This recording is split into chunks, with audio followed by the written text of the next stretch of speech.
I'm Faith, 30 years old, and on my last birthday, my father handed me an envelope that would shatter everything I believed about my family. He stood in my doorway, the first time he'd visited my apartment in 3 years, and said words I'll carry to my grave. Your grandmother left this for you. She died believing you'd amount to nothing. But inside that envelope was a letter, and the first line read, If you're reading this, you survived your parents. I knew you would. What I found next, a key, a secret, and documents hidden for 5 years, changed everything I thought I knew about my grandmother, my father, and the inheritance I was told I didn't deserve. Before I tell you what happened, if you find this story worth hearing, please take a moment to like and subscribe, but only if you genuinely want to. And tell me in the comments, where are you watching from, and what time is it there? Now let me take you back to 5 years ago, to my grandmother's funeral, where this story really begins. The funeral home smelled like lilies and money. My grandmother, Eleanor Mercer, lay in a mahogany casket that probably cost more than my car. White flowers cascaded around her like she was sleeping in a garden, and somewhere behind the mourners, a string quartet played something soft and forgettable. My father, Richard Mercer, stood at the center of the room, not grieving, receiving. He shook hands with business partners, accepted condolences with practiced solemnity, his Rolex catching the chandelier light every time he reached out to clasp someone's shoulder. Thank you for coming. Mother would have appreciated it. I watched from the corner, invisible. My stepmother Victoria floated through the crowd in a black Chanel dress, playing the role of dutiful daughter-in-law. She guided my half-brother Derek, then 19, home from his freshman year at an Ivy League school, to stand beside our father. This is Derek, she told everyone who would listen. Eleanor's beloved grandson. She adored him. No one introduced me. I was 25 then, already teaching third grade at a public school in a low-income neighborhood, already the family disappointment, already the daughter who chose a job instead of a career. But here's what I kept thinking about, standing alone by the flower arrangements. My grandmother used to call me her little star. She taught me to read before kindergarten. She let me stay with her for 2 years after my mother died, and those were the happiest years of my childhood. She wrote me letters, actual handwritten letters, even after I grew up. She always had stationery in her desk drawer, cream-colored paper with her initials embossed at the top. I didn't know then that those letters would matter, that she'd been preparing something for years. I only knew that she was gone, and no one in my family seemed to notice I was grieving too. To understand what came next, you need to understand where I came from. My mother, Linda, died of breast cancer when I was 12. I remember the hospital room, the machines beeping, her hand going cold in mine. I remember my father standing by the window, staring out at nothing, like he'd already left. He didn't know how to be a single parent, or maybe he didn't want to know. 2 weeks after the funeral, he drove me to my grandmother's house in Vermont, a beautiful old colonial with a wraparound porch and a garden full of roses, and said he needed time to process. That time lasted 2 years. Those 2 years with Grandma Eleanor were everything. She made me pancakes shaped like stars. She read me Anne of Green Gables out loud, doing all the voices. She told me stories about my mother as a little girl, stories my father never shared because talking about Mom made him uncomfortable. Your mother was brave, Grandma told me once, tucking me into bed in the room that had been Mom's. And you're brave too, Faith. Don't let anyone tell you otherwise. When I was 14, my father remarried. Victoria was elegant, polished, and 10 years younger than him. She wanted me home, she said, wanted to be a real family. So I moved back into my father's new house, a 5-bedroom colonial in the suburbs. My room was the smallest one, tucked next to the garage, far from the master suite. A year later, Derek was born. And just like that, I became invisible. I didn't realize it then, but those 2 years with my grandmother weren't just happy memories. She was already planning something, already worried about what her son might become. By the time I graduated college with a degree in elementary education, my father had stopped pretending to be interested in my life. He didn't come to my graduation. "Client meeting," he said. "You understand." I understood perfectly. Derek, meanwhile, got a party when he was accepted to university. 50 guests, catered. My father gave a toast about the future of the Mercer name. I sat at the back table nursing a glass of wine that cost more than my weekly grocery budget and watched my family celebrate the son who mattered. Every holiday, every family gathering, the same pattern. My father would corner me at some point and ask, "Still teaching?" "Yes, Dad." "What's the salary for that nowadays? 30,000? 42. He'd laugh. Not cruelly, just dismissively, like I'd told a mildly amusing joke. I give Derek that much for his allowance. He wasn't exaggerating. Derek drove a BMW that our father bought him. I drove a 2012 Honda Civic I'd purchased second-hand with my own savings. "Daughters," my father once said to a business partner at Thanksgiving, loud enough for me to hear, "they don't understand ambition. It's biological. Women think small. Family, feelings, that sort of thing. Nothing wrong with it. Just don't expect them to build anything." Victoria would nod along, patting my hand sympathetically. "Faith is nurturing," she'd say, like it was a consolation prize. That's her gift. My gift. Teaching children to read, staying late to help struggling students, making $42,000 a year while my father bought boats. I never argued, never defended myself. I'd learned early that arguing with Richard Mercer only made things worse. So I stayed quiet. I stayed small. And I believed, for a very long time, that my grandmother had been disappointed in me too. 2 weeks after the funeral, we gathered for the reading of my grandmother's will. The law office was downtown, all dark wood and leather chairs. My father sat at the head of the table like he owned the place. Victoria was on his right, Derek on his left. I sat at the far end, near the door. The attorney, not someone I recognized, a younger man who kept glancing at my father nervously, cleared his throat and began reading. I don't remember most of it. Legal language, property descriptions, charitable donations. What I remember is this. To my son, Richard Mercer, I leave 90% of my estate to be managed and distributed among family members at his discretion. My father nodded, unsurprised. To my granddaughter, Faith Mercer, I leave the sum of $10,000 to be used toward the purchase of a reliable vehicle. $10,000. Enough for a used car. That was it. Victoria reached over and squeezed my hand. "That's sweet," she whispered. "She wanted you to be safe on the road."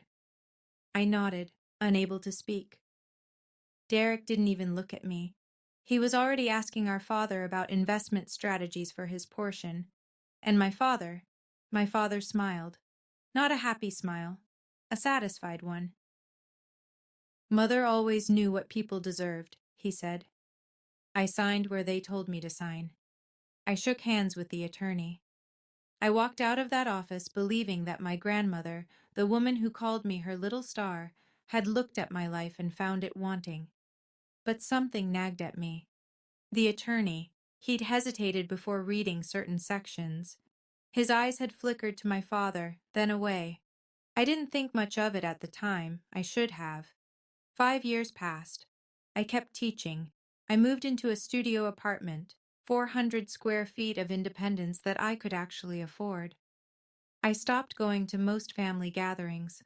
Nobody seemed to notice. Then came my 30th birthday. I'd bought myself a small cake from the bakery down the street. Chocolate with raspberry filling, my favorite. I was sitting alone at my tiny kitchen table, a single candle lit, when the doorbell rang. I wasn't expecting anyone. When I opened the door, my father was standing there. First time he'd visited in 3 years. He was wearing a cashmere coat that probably cost more than my rent, and he was holding a yellowed envelope. "Found this in Mother's things," he said, not bothering with hello. Must have gotten mixed in with some old papers. Figured you'd want it. He held it out. I took it. Don't get your hopes up, he added, already turning to leave. She wrote it before she died, probably some sentimental nonsense. He paused at the top of my stairs. She died believing you'd amount to nothing, you know. Told me herself. Said she worried about you. Then he was gone. I stood in my doorway, holding the envelope, my birthday cake melting behind me. The paper was old, slightly brittle, my grandmother's handwriting on the front. For Faith, to be delivered on her 30th birthday. My father hadn't opened it. The seal was still intact, that old-fashioned wax seal my grandmother used, with her initials pressed into it. Slowly, I walked back inside, sat down at my table, and opened the envelope. Inside was a letter, folded around a small brass key. The letter began, "My dearest Faith, if you're reading this, it means you survived your parents. I knew you would." My hands were shaking so badly I could barely hold the paper. I read the words again. "If you're reading this, it means you survived your parents. Not your father. Parents. Plural. Like my grandmother knew exactly what kind of household I'd grown up in." I kept reading. "My sweet girl, I need you to understand something. I have never, not for one single day, believed you were anything less than extraordinary. If your father told you otherwise, he was lying. He lies about many things. It's a habit he learned from his father, and one I failed to break." Tears were streaming down my face now. 5 years of believing she'd given up on me. 5 years of carrying that shame. The key enclosed opens a safe deposit box at First National Bank, downtown branch. Box number 1247. I have named you as the sole authorized person. Not your father, not his wife, not his son. Only you. Inside that box, you will find everything they tried to hide from you. Documents, proof, your inheritance, the real one, not the scraps Richard wanted you to have. I set the letter down, picked it up again. Read that paragraph 3 more times. Your inheritance, the real one.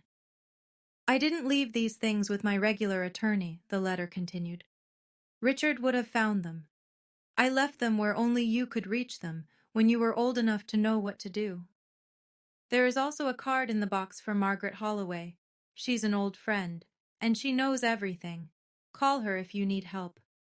Remember, my star, you are not what they made you believe. You never were. All my love, always, Grandma Eleanor. The key was cold in my palm.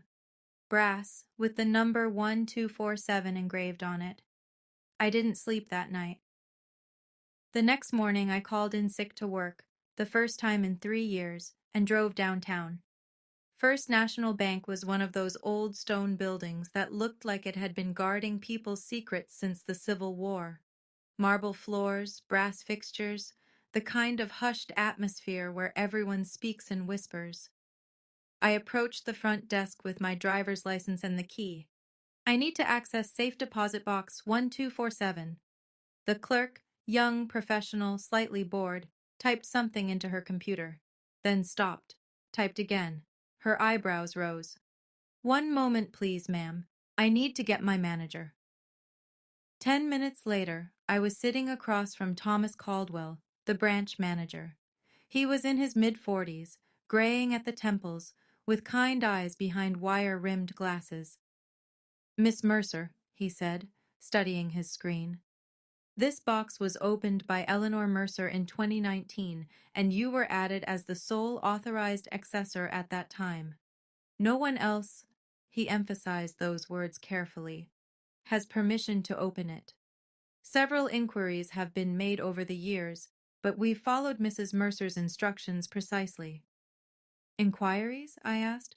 "From whom?" He hesitated.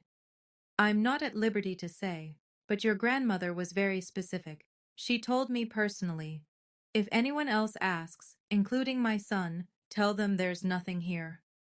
And I have." He leaned forward slightly. "She also told me something else, Miss Mercer. She said, 'When my granddaughter comes, and she will come. Tell her I never stopped believing in her. Not for one day. I couldn't speak. My throat had closed up completely. Thomas Caldwell stood. Let me take you to the vault. He led me through a heavy steel door, down a corridor lined with hundreds of small metal boxes, to number 1247. Take all the time you need, he said, and left me alone.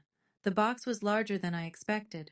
Inside was a thick manila folder, a smaller envelope, and a leather portfolio embossed with a law firm's name I didn't recognize. I started with the folder. The first document made me sit down hard on the vault room's small bench. Last Will and Testament of Eleanor Grace Mercer. Executed, March 15th, 2019. 2019, 2 years before she died. After the will I'd heard read in that attorney's office.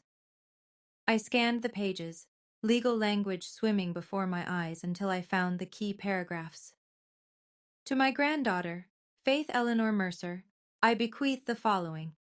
My education trust fund, currently valued at approximately $1.8 million, to be used for her personal enrichment and security, and my property located at 847 Mountain View Road, Stowe, Vermont, currently valued at approximately $1 million, which she may inhabit, sell, or manage at her sole discretion.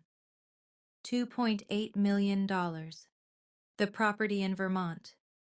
The house where I'd spent the happiest 2 years of my childhood.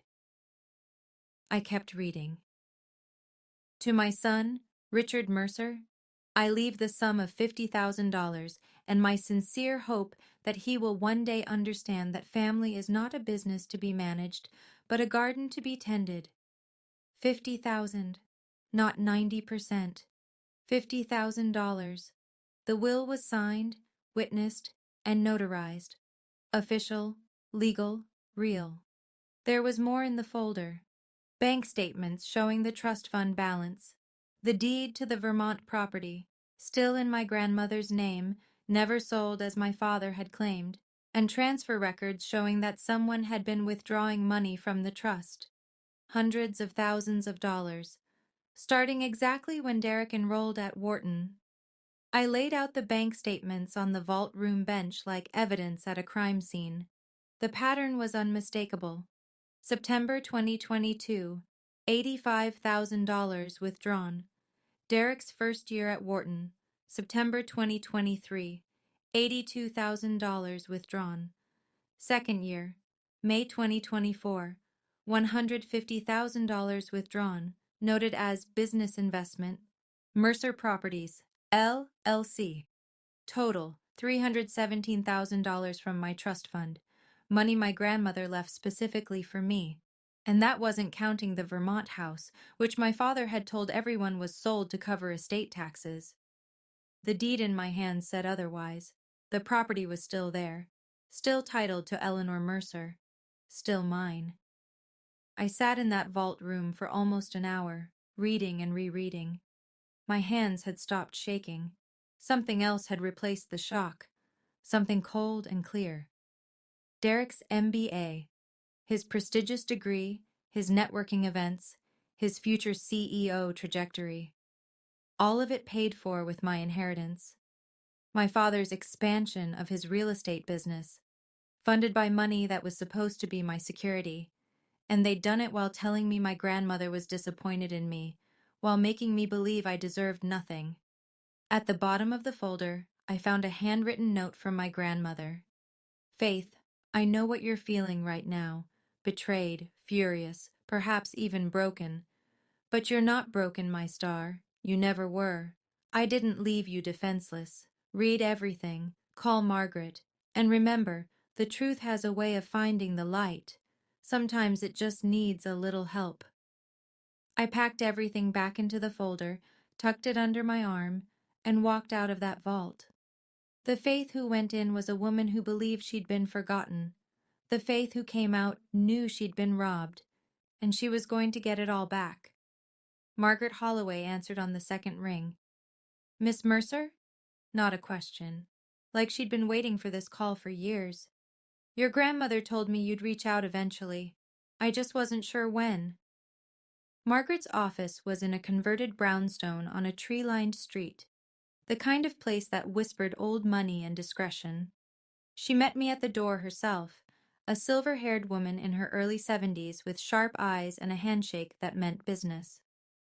I was Eleanor's attorney for her real estate planning, she explained, leading me to a sitting room with tea already waiting. Not the family attorney, Richard controlled that relationship. I was her friend first, her legal counsel second. She poured tea with steady hands. I witnessed the 2019 will. I notarized it. I have copies of everything you found in that box, plus email confirmations from the notary public and both witnesses. She met my eyes. Your father submitted the 2015 will to probate court, the one that predates the 2019 version. In legal terms, that's called fraud. The word hung in the air. Fraud. What are my options? I asked. Margaret set down her teacup. Option 1, we go to the authorities, file charges. Your father could face felony charges for executor fraud and potentially theft. There would be an investigation, a trial, media coverage. She paused. Option 2, we confront him directly, with evidence, and negotiate a settlement. Full transfer of the trust fund and property, plus restitution for what was taken. In exchange, we don't pursue criminal charges. Would he agree to that? Margaret's smile was thin. Richard Mercer would agree to almost anything to avoid public humiliation. The question is, Faith. She leaned forward. Do you want this handled quietly? Or do you want him to face consequences where it hurts most? I thought about it for a long time. Part of me wanted to watch my father get led away in handcuffs, wanted the world to see who he really was, wanted Derek to understand that his shiny MBA came with a price tag paid in his sister's stolen inheritance. But another part of me, the part shaped by my grandmother's letters, her patience, her quiet strength, wanted something different. I don't want to destroy him, I finally said. I just want what's mine. And I want him to admit it, really admit it, in front of people who matter to him. Margaret nodded slowly. A public acknowledgement without public prosecution. Difficult to engineer. What if there was already a public event, I said. Something where his reputation is on display, where the right people are watching. That's when I remembered the invitation. It had arrived last week, embossed gold on cream cardstock. You are cordially invited to celebrate the 65th birthday of Richard Mercer. The party was in 3 weeks, at the country club where my father played golf with judges and businessmen. 80 guests. The social event of the season for his circle. Victoria had called afterward to remind me to dress appropriately. Don't embarrass us, Faith. You know how your father's friends can be. I told Margaret about the party. Her eyes lit up with something that might have been admiration or anticipation. So, she said, you want to give your father a birthday present he'll never forget? I want to give him exactly what he deserves, in front of the people whose opinions he actually cares about. Margaret reached for her calendar. 3 weeks, she said. We have work to do. The invitation sat on my kitchen counter like a dare. Celebrating 65 years of Richard Mercer, gold embossed, formal script, the kind of stationery that cost more per sheet than some people spend on dinner. Victoria called 3 days before the event. Faith? Her voice dripped with false warmth. Just checking? You received the invitation? I did. Wonderful. Now, about your outfit. Your father's colleagues will be there. The Hendersons, the Clarks, Judge Morrison. These people notice things. I understand. Wear something appropriate, something that fits. A pause. And Faith? Don't stand in the corner like you did at your grandmother's funeral. It looks odd. Mingle, smile, act like part of the family. I counted to 3 before responding. I'll do my best to represent the family well, Victoria. That's all we ask. She hung up. I looked at the dress I'd already chosen, hanging in my closet. Navy blue, simple but elegant. My grandmother's pearl earrings to go with it, the only jewelry she'd left me outright, placed in the safe deposit box instead of listed in any will. And in my bag, a folder. Certified copies of every document I'd found. The 2019 will, the bank statements, the deed, the notary's confirmation. Margaret would be there too, not as my guest, as someone who had so many fond memories of Eleanor and had heard about the celebration through mutual friends. Perfectly innocent, completely deniable. My father wanted a birthday party. He was going to get one, and for the first time in 30 years, I was going to speak up at a family gathering. The difference was, this time, I had the receipts. I need to pause here for a moment, because this is the part where everything changed, where I stopped being the daughter who accepted whatever scraps my family threw at me and started being someone else entirely. Have you ever stood at a crossroads like that? Knowing that whatever you choose, there's no going back? If you're still with me, if this story resonates with something in your own life, I'd love for you to hit that like button. Not for me. For everyone else out there who needs to know they're not alone. Now, let me tell you about the week before the party. 1 week before the party, my father summoned me. That's the only word for it. Summoned. A text message that read, "Come to the house. 7 p.m. Family meeting." I drove to the house I'd grown up in, the 5-bedroom colonial that had never felt like home. Victoria answered the door and led me to my father's study without a word. He was waiting behind his mahogany desk, leather chair throne-like behind him. Derek sat on a side chair, looking uncomfortable. Victoria positioned herself near the window, watching. "Sit," my father said. I sat. "I've heard something disturbing." His voice was ice. "Someone at First National mentioned you came in asking about mother's affairs, asking about safe deposit boxes." I kept my face neutral. I was curious. Curious, he leaned forward. "Let me be clear, Faith. Whatever you think you know, whatever you think you found, you're wrong. Mother's estate was settled 5 years ago. Legally, properly, end of discussion." "Dad," Derek started. "Quiet." Richard's eyes never left mine. "If you start digging into settled matters, making accusations, causing problems," he smiled, but there was no warmth in it. "People will think you've lost your mind. The grieving granddaughter, desperate for attention.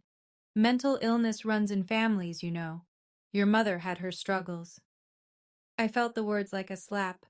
My mother's depression, weaponized. "I would hate," my father continued, "for your colleagues at that little school to hear that you've become unstable. It would be such a shame for your career." I stood up slowly.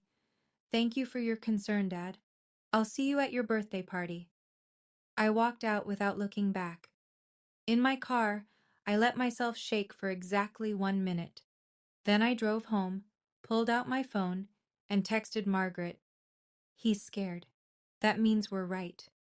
The next morning, Victoria called. "Faith, honey," her voice was syrupy with fake concern. "Your father was harsh last night. He's just protective of the family. You understand." "I understand." "Good, because we all want what's best. Your grandmother's memory, the family reputation. It's important to keep these things private." A pause. "You're coming to the party, aren't you? It would look so strange if you didn't. People would talk."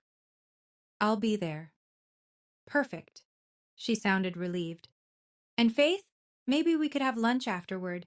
Just us girls. I feel like we've grown apart." I almost laughed. Grown apart, like we'd ever been close. "That sounds nice, Victoria." "Wonderful. See you Saturday." She hung up, mission accomplished. The difficult daughter had been pacified. The family machine could roll on undisturbed. What Victoria didn't know, what none of them knew, was that I'd recorded every word of that family meeting. My phone had been in my pocket, voice memo running, from the moment I walked in. 30 minutes of my father threatening my career, invoking my mother's mental health, essentially admitting there was something worth hiding. I sent the file to Margaret that evening. Beautiful, she wrote back. Not admissible in court without consent, but excellent insurance. If he tries anything after Saturday, we have options. I sat alone in my apartment, looking at my grandmother's letter one more time. You're not broken, my star. You never were. I hadn't felt like a star in decades. I'd felt like a burden, a disappointment, an afterthought. But maybe that was the point. Maybe that's what they needed me to believe. Saturday was 3 days away, and for the first time in my life, I was ready to shine. The night before the party, I almost backed out. I sat at my kitchen table at 11 p.m., grandmother's letter in front of me, and every doubt I'd ever had came flooding back. What if I was wrong? What if the documents were somehow invalid, outdated, superseded, legally meaningless? What if my father was right, and I was just a desperate, delusional woman grasping at conspiracies to explain why her life hadn't turned out the way she wanted? What if my grandmother had written that letter during a moment of confusion, and the real will, the one that left me nothing, was actually what she intended? I picked up my phone and dialed Margaret. It was 11:47 p.m. She answered on the third ring, voice alert. Faith, what's wrong? What if I'm wrong? The words tumbled out. What if this is all a mistake and I humiliate myself in front of 80 people and my father is right about everything? Silence. Then, Faith, I need to tell you something. Eleanor called me 3 days before she died. She was in hospice. She knew the end was close. I couldn't breathe. She said, Margaret, my son is going to try to take everything from Faith. He's been planning it for years. Promise me you'll help her when the time comes. And I promised. Why didn't you contact me sooner? Because Eleanor asked me not to. She said you needed to find your own strength first. You needed to be ready. Margaret's voice softened. You're ready now, Faith. I've seen the documents. I witnessed that will myself. You're not delusional. You're not wrong. Your grandmother believed in you until her very last breath. I was crying. Not sad tears, release tears. The kind that come when something heavy finally lifts. I'll see you tomorrow, I said. Yes, Margaret replied. You will. The morning of my father's birthday, I arrived at Margaret's office at 9 a.m. She had everything laid out on her conference table. Certified copies of the 2019 will, the bank statements, the property deed, notarized affidavits from the witnesses, email confirmation from the notary public. Here's the strategy, she said, straightening her reading glasses. We wait for the toast. Your father will give a speech. He always does, and he'll almost certainly mention your grandmother. When he finishes, you ask to say a few words. He won't let me. He won't have a choice, not in front of Judge Morrison and half of his business network. Refusing to let his own daughter speak at his birthday party would look petty. She smiled thinly. Richard cares about appearances above all else. Use that. We practiced. What I would say, how I would say it, when to present the documents. Don't raise your voice, Margaret coached. Don't cry. Don't accuse present. Let the papers speak. Let the numbers tell the story. At noon, she handed me a slim leather folder. Everything you need. And Faith, she gripped my shoulder.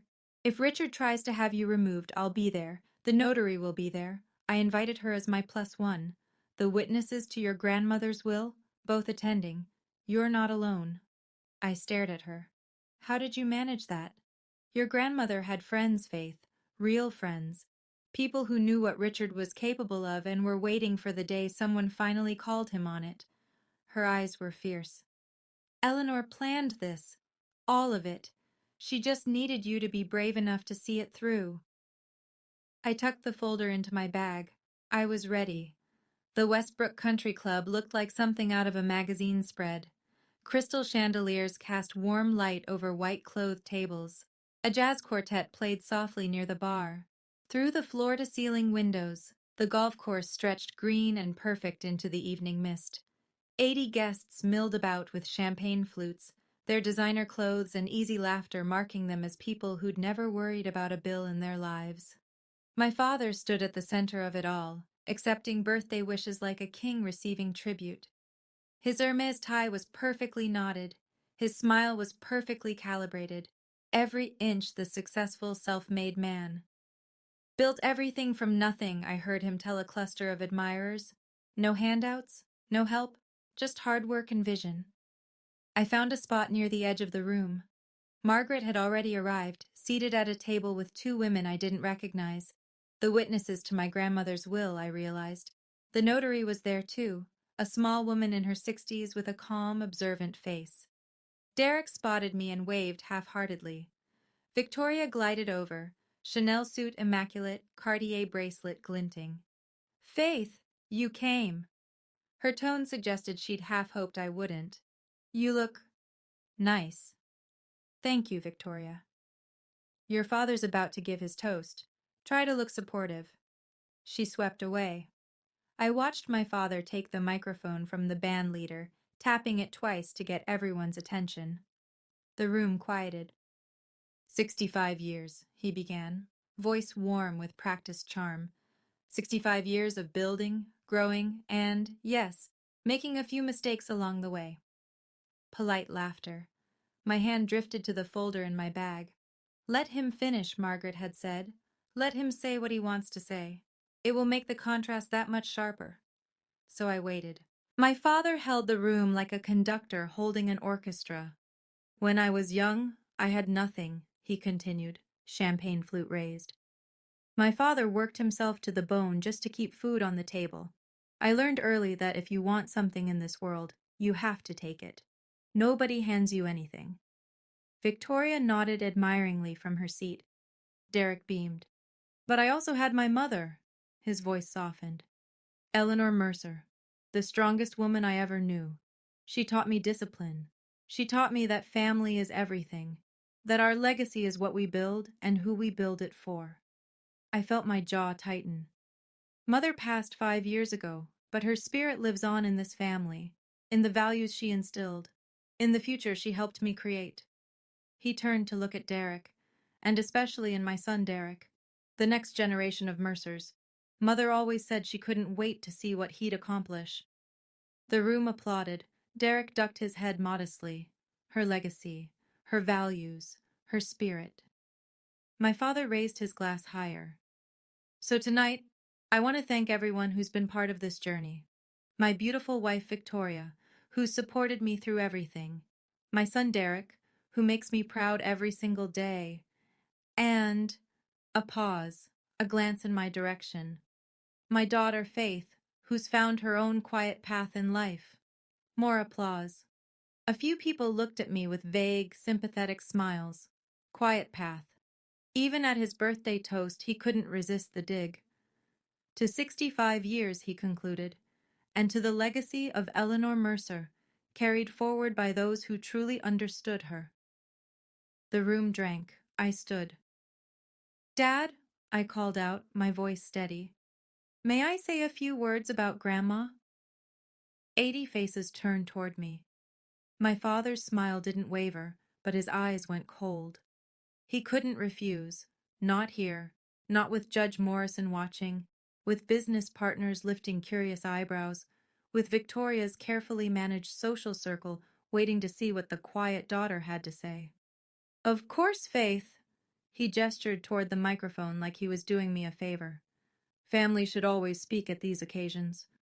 I walked to the front of the room on legs that felt surprisingly steady. I took the microphone. 80 faces watched me.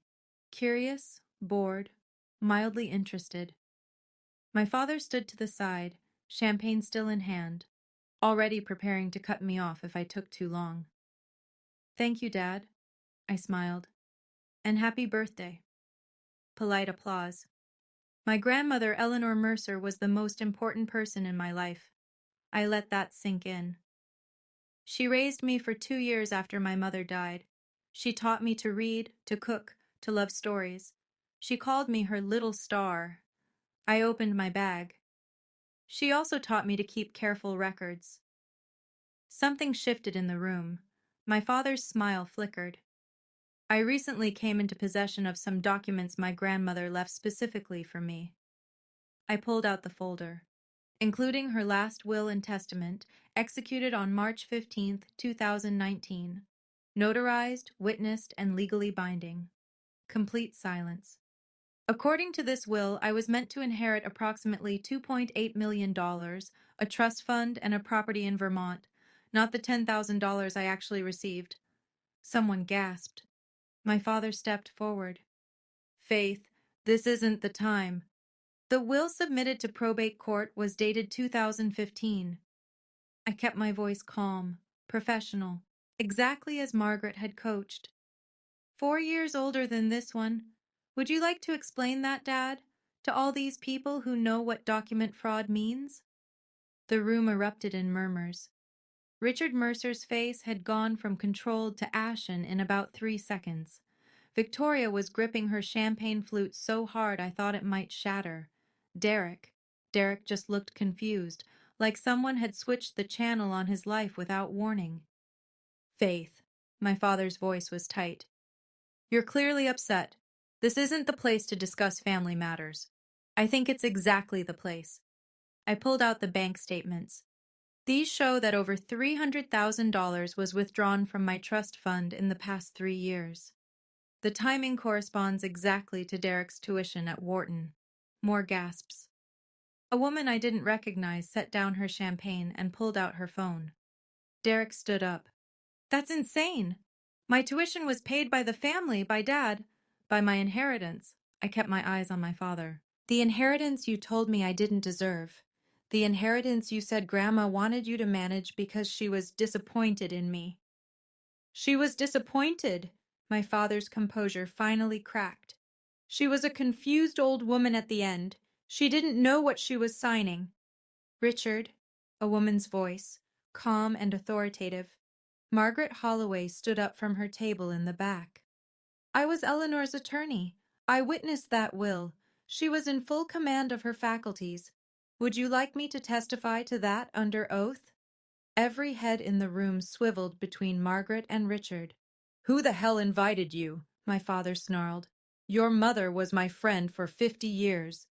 Margaret walked forward slowly. She knew exactly what you would do, and she made sure there was someone who would remember the truth. I held up the will. This is certified, Dad. The notary who signed it is in this room. So are both witnesses. Would you like to keep lying? Margaret reached my side, and the temperature in the room seemed to drop 10 degrees. For those who don't know me, she said, addressing the crowd with the ease of someone who'd spent decades in courtrooms, my name is Margaret Holloway. I'm a retired estate attorney, and Eleanor Mercer was one of my dearest friends. My father looked like he wanted to bolt, but he was trapped, surrounded by colleagues, clients, everyone whose good opinion he'd spent decades cultivating. Eleanor called me 3 days before she passed. Margaret's voice was steady. From hospice. She was tired and in pain, but her mind was sharp. She said, Margaret, my son is going to try to steal Faith's inheritance. I've left proof. Make sure it's found. Victoria made a strangled sound. Derek had gone completely white. Eleanor also left a provision, Margaret continued. If Richard violated his duties as executor, which he did, by submitting a superseded will and making unauthorized withdrawals, his executor status would be automatically revoked. Faith becomes the rightful administrator of the estate. That's not legally, my father started. It is. Judge Morrison's voice cut through the noise. He'd risen from his table, face grim. Richard, if what these women are saying is accurate, you're looking at executor fraud. That's a felony. The room exploded in whispers. I stood there, holding documents that proved everything, watching my father's world collapse in slow motion. I didn't come here to have you arrested, Dad. My voice was quiet, but it carried. I came here to get what's mine. Transfer the trust fund. Transfer the deed. Pay back what you took. And we can settle this without prosecutors. And if he refuses? Someone asked. Margaret smiled without warmth. Then we file Monday morning. Your choice, Richard. I've never seen my father look small before. He'd always loomed large in my mind. The powerful patriarch, the successful businessman, the man whose approval I could never quite earn. But standing there in his Hermes tie and his Rolex, surrounded by people who were looking at him with new eyes, he seemed to shrink. "This is entrapment," he hissed. You planned this." "I planned nothing." I kept my voice level. "You delivered the envelope yourself, Dad, on my birthday. You told me Grandma died disappointed in me." I let that sink in. She wasn't disappointed. She was worried about what you would do. "Richard," Victoria grabbed his arm. "We need to leave. We need to call our lawyer." "The party's over," someone muttered, already heading for the exit. My father lunged toward me, not physically, but with words, the only weapon he had left. "You ungrateful, worthless, after everything I did for you. Everything you did for me." I stood my ground. "You ignored me for 30 years. You stole my inheritance. You told me my grandmother died ashamed of who I was." I paused. "You had 5 years to do the right thing. 5 years. You chose this." His face twisted. "You'll regret this." "No." I handed the folder to Margaret. "You had choices. Every step of the way, you had choices. You chose to lie. You chose to steal. You chose to make me believe I was worthless." I took a breath. "Those were your choices, Dad, not mine." The room had mostly emptied now. A few people lingered: Judge Morrison, the notary, the witnesses, people who would remember what happened here. My father stared at me like he was seeing a stranger. Maybe he was. Maybe he'd never seen me at all. People asked me what it felt like after. Was it victory? Revenge? Satisfaction? Honestly, it was exhaustion. The kind that comes after you've been holding your breath for years and finally, let it out. I didn't feel like celebrating. I felt like sleeping for a week. If you're still watching, if any part of this story has made you think about your own family, your own boundaries, the things you've accepted that maybe you shouldn't have, I want you to know you're not alone, and your story isn't over. A like or a share means more than you know. Now let me tell you what happened next. The fallout was swift. Within 2 weeks of that birthday party, my father was facing an official investigation for executor fraud. His attorney, a different one from the man who'd read the fake will 5 years ago, reached out to Margaret with an offer. Richard would transfer the remaining trust fund balance, approximately $1.5 million, to me immediately. He would sign over the deed to the Vermont property. He would pay restitution of $350,000 to cover what he'd already withdrawn, plus interest, and he would formally relinquish his executor status. In exchange, I agreed not to pursue criminal charges. Some people thought I let him off easy. Maybe I did. But watching my father go to prison wasn't going to bring back the years I'd spent believing my grandmother hated me. It wasn't going to undo the damage to my self-worth. And honestly, I didn't want revenge. I just wanted what was mine. The consequences rippled outward anyway. Derek had to take out loans to finish his final semester at Wharton. My father couldn't help. The settlement had drained his accounts, and his reputation was in tatters. 3 business partners pulled out of deals with Mercer Properties within a month. "If he cheats his own daughter," I heard one of them tell another, "who else is he cheating?" Victoria filed for divorce 4 months later. I heard she took half of everything he had left. And me? I got a certified check. I got the keys to a house in Vermont. I got a letter from my grandmother that I read every single morning, reminding me that I was loved, that I had always been loved, by the person who mattered most. It wasn't a fairy tale ending, but it was mine. 6 months after the party, I got a text from a number I didn't recognize. "Faith, it's Derek. Can we talk?" I almost deleted it, almost blocked the number. But something made me pause. Maybe it was curiosity. Maybe it was the knowledge that Derek had been a child when our parents started shaping who he'd become, just like I had. We met at a coffee shop downtown, neutral territory. He looked different, tired. The easy confidence was gone, replaced by something I'd never seen on his face before: uncertainty. I didn't know. His first words: "I know you probably don't believe me, but I didn't know the money was yours. Dad said it was from Grandma, from the family. I never asked where it actually came from. You never asked why I didn't get anything either." He flinched. "No, I didn't. I just accepted what I was told." We sat in silence for a moment. "I'm not asking for money," he said. "I'm not asking for forgiveness. I needed you to know that I'm sorry. For taking what wasn't mine. For never questioning why you were treated differently." He looked down at his coffee. "I took out loans. I'm paying my own way now. It sucks, honestly, but it's fair." I studied my half-brother. 24 years old, MBA, almost complete, finally learning what it felt like to struggle. "I'm not going to pretend everything's fine," I said. "We were raised in the same house, and you got everything while I got nothing. That doesn't just disappear because you're sorry." "I know, but—" I took a breath. "You're not him, Derek. You don't have to be. If you really want things to be different, prove it. Over time. That's the only way this works." He nodded slowly. "I can do that." Maybe he could. Maybe he couldn't. But at least he was willing to try. I kept my job. A lot of people thought I was crazy. "You're a millionaire now," my friend Sarah said. "Why are you still teaching third grade?" But that's the thing about money. It can't buy what I loved most about my life.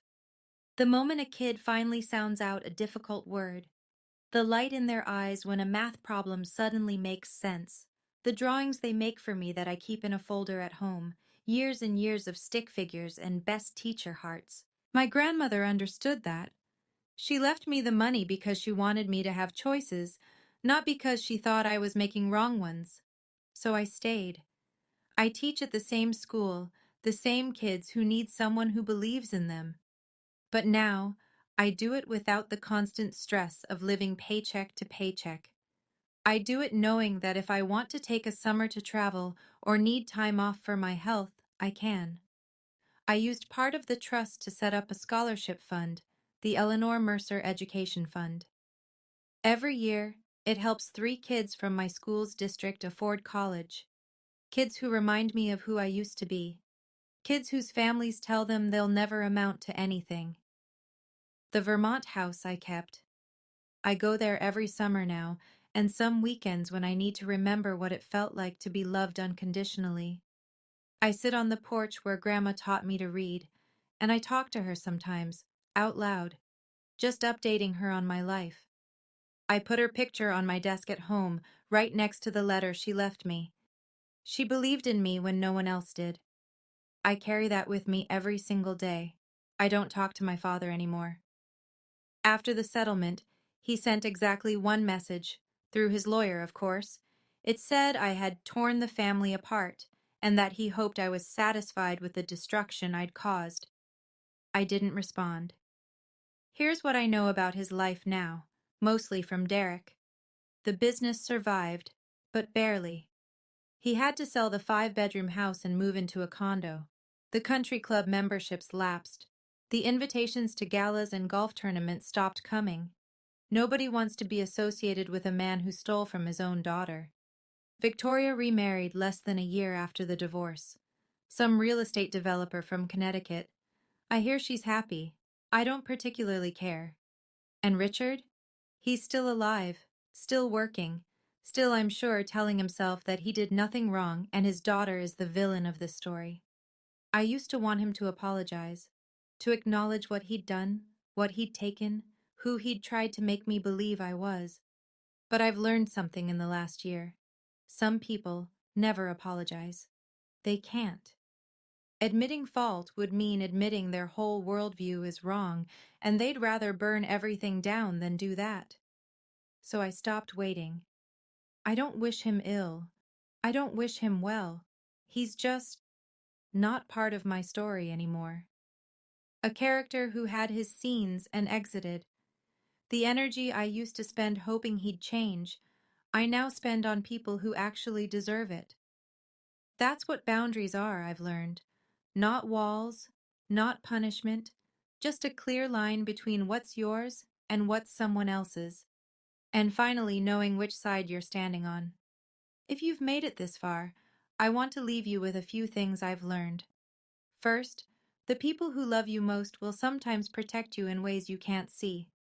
My grandmother spent years preparing for the day when I'd need to know the truth. She didn't tell me while she was alive because she knew I wasn't ready. She trusted me to find my strength, and then she made sure I'd have the tools to use it. If there's someone in your life who believes in you, even when you can't believe in yourself, hold on to that. Even if they're gone, their faith in you lives on. Second, silence isn't always weakness. For years, I thought my inability to stand up to my father meant I was a coward. But sometimes silence is just waiting, gathering strength, collecting evidence, learning the shape of the battlefield before you step onto it. When I finally spoke, I had everything I needed. And my father, who'd mistaken my quiet for submission, never saw it coming. Third, and this is the one I wish someone had told me years ago, you don't owe forgiveness to people who never asked for it. Boundaries aren't selfish. They're not cruel. They're just clarity. This is where I end and you begin. This is what I will accept and what I won't. Knowing that isn't betraying your family. It's honoring yourself. My grandmother signed her last letter the same way she signed every letter she ever sent me. All my love, always. For 30 years, I doubted those words. Thought maybe the love came with conditions I'd failed to meet. Now I know better. Her love was never conditional. The only people who made me think it was were the ones who'd stolen from me. That's my story. A key in an envelope, a letter in a vault, a truth that couldn't stay buried. If any part of this resonated with you, if you've ever felt overlooked, undervalued, or made to believe you were less than you are, I want you to know you're not. And you don't have to stay in that story. In the description, there are more stories like this one. People who found their voices. People who stopped accepting less than they deserved. Watch them if you want. And if you know someone who needs to hear this today, share it. I'm Faith Mercer. And